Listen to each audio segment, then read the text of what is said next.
स्वागतम।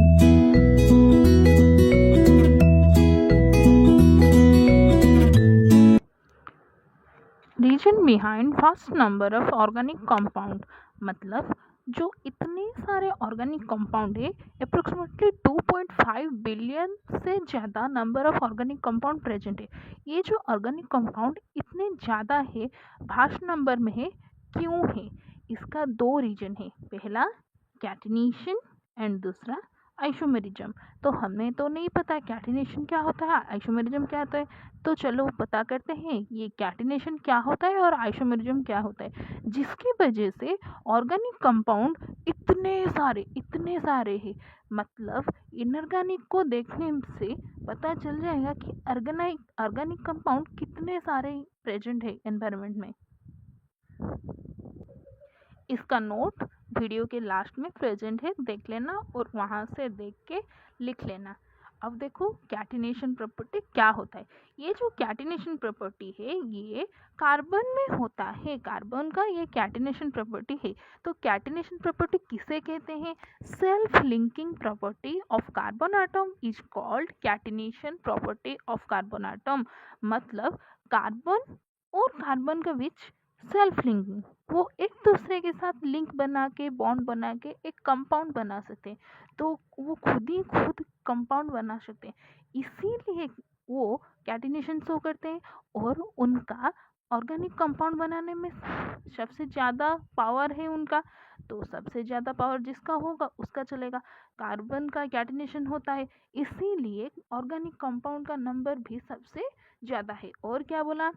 सी मतलब carbon having highest catenation property among all element in the periodic table। मतलब periodic table में जितने भी एलिमेंट है, कितने एलिमेंट है? 118। इतने एलिमेंट के बीच सबसे ज्यादा कैटिनेशन प्रॉपर्टी कार्बन के पास है, मतलब सेल्फ लिंकिंग प्रॉपर्टी। ये मेन चीज है सेल्फ लिंकिंग। तो कैसे सेल्फ लिंकिंग होता है? देखो, ये साइकिल की तरह हो सकता है, स्ट्रेट भी हो सकता है, ब्रांचिंग हो सकता है, ऐसे 1 2 3 4 ये बहुत प्रकार के बहुत सारे स्ट्रक्चर बना सकते हैं। उसमें कोई लिमिटेशन नहीं है कि यही स्ट्रक्चर होगा यही स्ट्रक्चर होगा, ऐसे कोई बात नहीं, जो भी स्ट्रक्चर बना सकते हैं। पर सेल्फ लिंकिंग होता है, इसी प्रॉपर्टी को कैटिनेशन कहते हैं। और ये प्रॉपर्टी कार्बन में प्रेजेंट होता है। कार्बन में कैटिनेशन प्रॉपर्टी होने की वजह से ही ऑर्गेनिक कंपाउंड का नंबर इतना भास्ट है। अब दूसरा पॉइंट देखो, दूसरे पॉइंट को जाने से पहले ये एक स्ट्रक्चर है, जैसे straight chain, branch chain and cyclic, ऐसे होता है कैटिनेशन कार्बन में।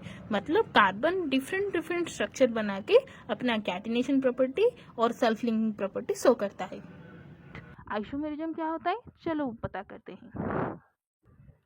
तो देखो आइसोमेरिज्म क्या होता है। पहले ये जो आइसोमेरिज्म वर्ड है इसको किसने दिया था? वेर्जेलियस। हमने पता है हमें वेर्जेलियस हाइपोथेसिस, उसी तरह वही वेर्जेलियस इस टर्म को दिया था, इसलिए इस isomerism term was given by Berzelius. और आइसोमेरिज्म के बारे में क्या बताया? Having same molecular formula. Which compound having same molecular formula? देखो, ये एक कंपाउंड है, ये एक कंपाउंड है, ये एक कंपाउंड है, इसका फार्मूला क्या है? C4H10। इसका क्या? C4H10। इसका क्या? C4H10। बट इसका नोमेनक्लेचर जब हम करेंगे, इसका नाम है एन ब्यूटेन। इसका नाम क्या है? 2 मिथाइल प्रोपेन। इसका एन ब्यूटेन, इसका 2 मिथाइल प्रोपेन। इसका नाम चेंज हो गया, प्रॉपर्टी चेंज हो गया, but the molecular formula is also be same, that is C4H10। इसीलिए ये बताया सेम मॉलिक्यूलर फार्मूला। आइसोमेरिज्म का एक प्रॉपर्टी है सेम मॉलिक्यूलर फार्मूला। दूसरा प्रॉपर्टी क्या है?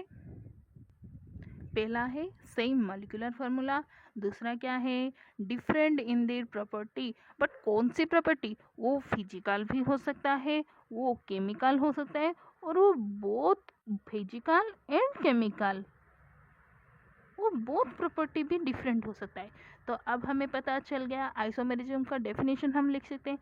the compound having same molecular formula but differ in the property, that is physical, chemical or both, are called isomers. That is called isomer. Isomer. And this phenomenon is called isomerism. This isomerism property is shown by the carbon, and also the property of catenation is shown by the carbon. So carbon form vast number of compound, and the compounds are hydrocarbon, and that is the organic compound. तो यहाँ पर देखो कैसे C4H10 normal butane, isobutane कैसे different different structure है। Example लेके चलते हैं। देखो मैंने यहाँ पर लिया है C5H12, ये कंपाउंड लिया है। इसका पहले मैंने ऐसे बनाया, एक कार्बन इधर, दूसरा इधर, तीसरा इधर, चौथा, पांचवा, ऐसे रखा। यहाँ पर 1 2 3 4 5, यहाँ पर भी 5 है।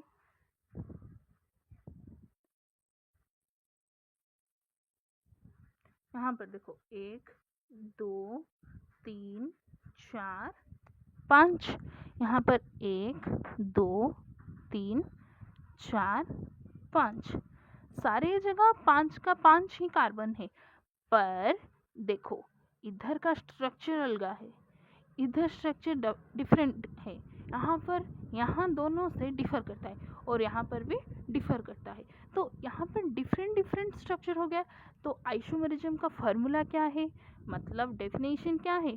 सेम मॉलिक्यूलर फार्मूला C5H12, यहाँ पर भी C5H12, यहाँ पर भी C5H12, इन सब में सेम मॉलिक्यूलर फार्मूला है but different in the properties, that is physical, chemical और बोथ हो सकता है। यहाँ इसका प्रॉपर्टी कुछ अलग होगा, इसका कुछ अलग होगा, इसका कुछ अलग। यहाँ पर स्ट्रेट चेन है कार्बन का, यहाँ पर ब्रांचिंग हो गया है। कितना? एक कार्बन में 4 कार्बन आटम लगा हुआ है, यहाँ पर 4 स्ट्रेट चेन में है और एक कार्बन ब्रांचिंग में है। तो इसका प्रॉपर्टी, इसका प्रॉपर्टी, ये तीनों का प्रॉपर्टी डिफरेंट प्रॉपर्टी होता है। इसीलिए ये सब इस C5H12 का आइसोमर्स है। आइसोमर ये हम नहीं बता सकते एक कंपाउंड के कितने आइसोमर होंगे, वो डिफरेंट टाइप से हो सकते हैं, डिफरेंट स्ट्रक्चर दे सकते हैं, but there chemical formula is also भी सेम। ओके, देन यहाँ पर ये खत्म होता है। क्यों हमारे ऑर्गेनिक कंपाउंड इतने वास्ट नंबर के हैं? क्यों है? क्योंकि कार्बन एटम आइसोमेरिज्म और कैटिनेशन प्रॉपर्टी शो करता है।